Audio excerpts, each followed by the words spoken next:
2017 में शाहिद खाकन अब्बासी वजीर आजम थे, मगर हुकूमत जनरल फैज़ की थी। PTI के लिए सुप्रीम कोर्ट से रिलीफ ही रिलीफ, पार्टी के अंदर इख्तलाफात।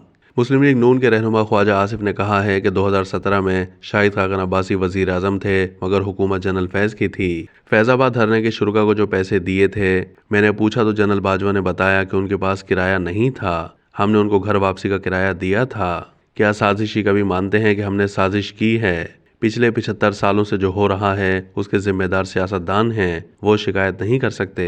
मेज़बान शाहज़ेब खानज़ादा ने अपना तज्ज़िया पेश करते हुए कहा है कि तहरीक इंसाफ अदालतों से मुसलसल रिलीफ भी हासिल कर रही है, मगर फिर भी अदालतों पर तनकीद कर रही है। तहरीक इंसाफ ने बल्ले का निशान वापस लेने के लिए सुप्रीम कोर्ट से रुजू कर लिया है। तहरीक इंसाफ के रहनुमा बैरिस्टर गौहर खान ने एक बार फिर सुप्रीम कोर्ट से रिलीफ मिलने की उम्मीद का इजहार किया है, जबकि मुख्तलिफ इलेक्शन ट्रिब्यूनल से तहरीक इंसाफ के मुतअद्दिद उम्मीदवारों के कागजात नामजदगी मंजूर हो गए हैं। जनरल फैज़ हमीद ने फैज़ाबाद धरने में अपने किरदार से मुताल्लिक सारी जिम्मेदारी नून लीग की हुकूमत पर डाल दी है। वाज़ेह किया कि उन्होंने तहरीक लब्बैक पाकिस्तान से मुज़ाकरात नून लीग की हुकूमत की हिदायत पर किए थे। हैदर शिराजी ने गुफ्तगू करते हुए कहा कि हमें देखना होगा कि PTI में तकसीम क्यों है।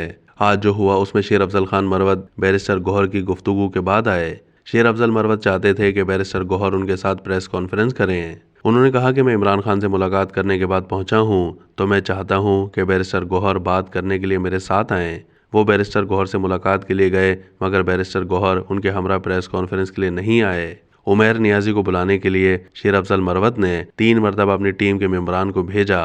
आधी प्रेस कॉन्फ्रेंस में उमैर नियाजी आकर उनके साथ बैठे, मगर जो ही काजी फाइज ईसा गुफ्तगू आगे बढ़ी तो उमैर नियाजी को chairman PTI barrister Gohar Khan के करीबी साथी आकर अपने हमरा ले गए। सिर्फ एक वाक़या नहीं है कि PTI के अंदर इख्तलाफात हैं या एक दूसरे से अलग अलग बयानिए में ये मुख्तलिफ सीरीज़ और इवेंट्स हैं।